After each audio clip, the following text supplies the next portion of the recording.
Good morning বন্ধুরা, SR ব্লগে সবাইকে স্বাগত জানিয়ে আজকের ব্লগটা শুরু করছি। আর আজকে হচ্ছে বিজয়া দশমীর পরের দিন।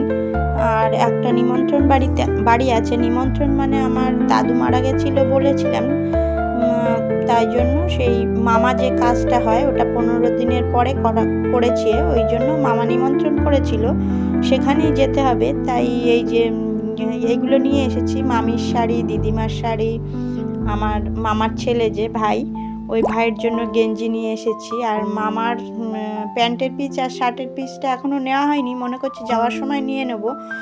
সেরকম একটা পছন্দ হলো না। আর ছেলেদের ড্রেস তো আমি সেরকম পছন্দ করতে পারি না। আমি এখন বেরিয়েছিলাম, এখন সকাল, এখন 11টা 11:30 বাজে, এখন বেরিয়ে আমি এগুলো সব নিয়ে এসেছি। আর এখন রান্না বান্না করে নিচ্ছি, রান্না করে সবাইকে খেতে দিয়ে দেবো, খেয়ে দিয়ে তারপরে আমরা যাব, প্রায় 1:30টার দিকে বেরোবো, তাই জন্য। আর সব শাড়িগুলো দেখিয়ে দিলাম, দিদিমার শাড়ি, মামির শাড়ি। আর এটা হচ্ছে আমার শাশুড়ি মায়ের জন্য নিয়েছি। শাড়িটা কিনতে গেছিলাম যখন, তখন এই শাড়িটা দেখে খুব পছন্দ হয়েছিল। আর শাশুড়ি মা একটা চাচ্ছিলেন লাল সাদার উপরে শাড়ি পুজো টুজো দেওয়ার জন্য, তাই দেখে পছন্দ হয়ে গেল, নিয়ে নিলাম। আর দেখো বন্ধুরা, এখন সবাইকে রান্নাবান্না করে খেতে দিয়েছি।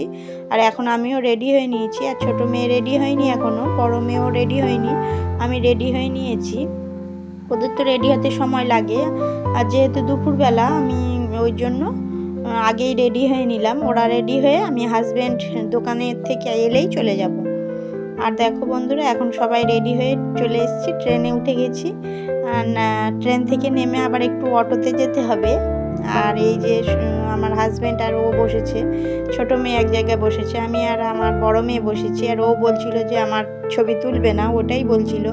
আর দেখো, এর মধ্যেই আমি নিমন্ত্রণ চলে এসেছি। একটু আগে এসেছি, আসতে একটু লেট হয়ে গেছে, কেননা আমার যেখানে বাঘাযতীন নামার কথা ছিল সেখানে আমি যাদবপুরে নেমে গেছি, ওইটাই আমার ডিস্টার্ব হয়ে গেছে, ওই জন্য একটু সময়টা নষ্ট হয়ে গেছে। একটু আগেই এসেছি, আর সবার সঙ্গে কথা টথা বললাম, সেই সময়টা তোমাদের সাথে একটু শ্যুট করা হয়নি। মামির সাথে, ভাইদের সাথে, দিদিমার সাথে কথা বললাম।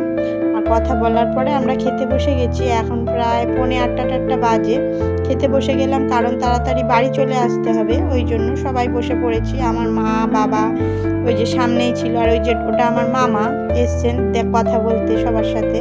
আমার মামা তো একদমই সময় পাচ্ছিল না। ওটা আমার বোন বসেছে, বোন, জামাইবাবু, আমার হাজব্যান্ড, সবাই এক জায়গায় বসেছিল। আর ওই পাশের টেবিলে আমার বাবা, মা, বোনের শাশুড়ি মা, ওরা ওই যে আমার মা আর বাবা ওই যে হাত মুছছেন খেয়ে দিয়ে। সবার খাওয়া দাওয়া কমপ্লিট। আর আমরা এখনই গাড়িতে উঠবো, এখনই চলে আসবো, কেননা বেশি সময় লেট করলে বাড়ি ফিরতে ফিরতে অনেক রাত হয়ে যাবে, ওই জন্য এই যে খাওয়া দাওয়ার পরে আমরা এখানেই দাঁড়িয়েছিলাম। আর একটু ফাঁকা ছিল, সকাল সকাল আমরা যেহেতু ফার্স্ট খেয়েছি, ওই জন্য একটু ফাঁকা ছিল। আর এটা আমার মামিমা। আর এই যে খাওয়া দাওয়ার পরে সবার সাথে কথা বলছিলাম, একটু কথা বলেই আমরা বেরিয়ে পড়েছি, বেশি লেট করিনি। প্রায় 9টা, 9:30টার দিকে বেরিয়েছিলাম। 9টার দিকে বেরোলে বাড়ি আসতে আসতে প্রায় 9:30 10টা বেজে গেছিলো। আর এইটা আমার মামির মেয়ে, এইখানেই দাঁড়িয়েছিলাম। আর বাড়ি আসার সময় দেখছিলাম ওইখানকার পুজো প্যান্ডেলে কিছু ঠাকুর বিসর্জন হবে, সেই তারই প্রস্তুতি হচ্ছে, সিঁদুর খেলা। আর আমাদের ওখানেও আজকেই হবে সিঁদুর খেলা, বিসর্জন, প্রতিমা বিসর্জন, কিন্তু আমরা তো ওখানে থাকতে পারিনি, ওই জন্য সিঁদুর খেলাটাও মিস হয়ে গেছে। আর এখানে তাই জন্য দাঁড়িয়ে দেখছিলাম। যখন বাড়ি আসার উদ্দেশ্যে বেরিয়েছিলাম, তখনই দেখছি এখানে দেবী বরণ করা হচ্ছে। আমরা দাঁড়িয়ে দেখছি, 2-3টে ঠাকুর দেখলাম, ওখানকারই ঠাকুর।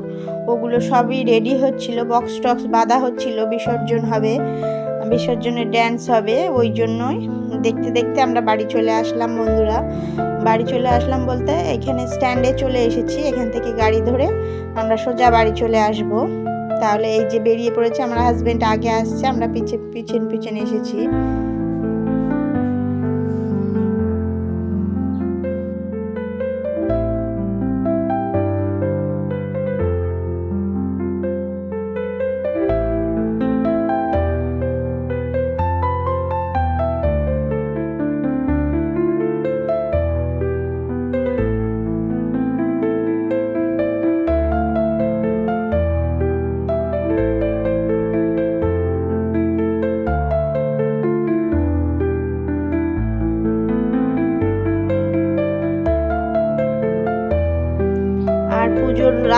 ভীষণ সুন্দর সাজানো ছিল। কলকাতার রাস্তা, এই রুবি হসপিটালের ওইখান থেকে অটোটা ধরেছিলাম। আর কলকাতার রাস্তা জ্যামও ছিল প্রচুর। পুজোর সময় যেহেতু বিসর্জনের দিন, সব বিসর্জনের সব আজকেই লাস্ট ডেট ছিল যে বিসর্জন দেওয়ার জন্য প্রতিমাগুলো, আর প্রচণ্ড জ্যাম ছিল।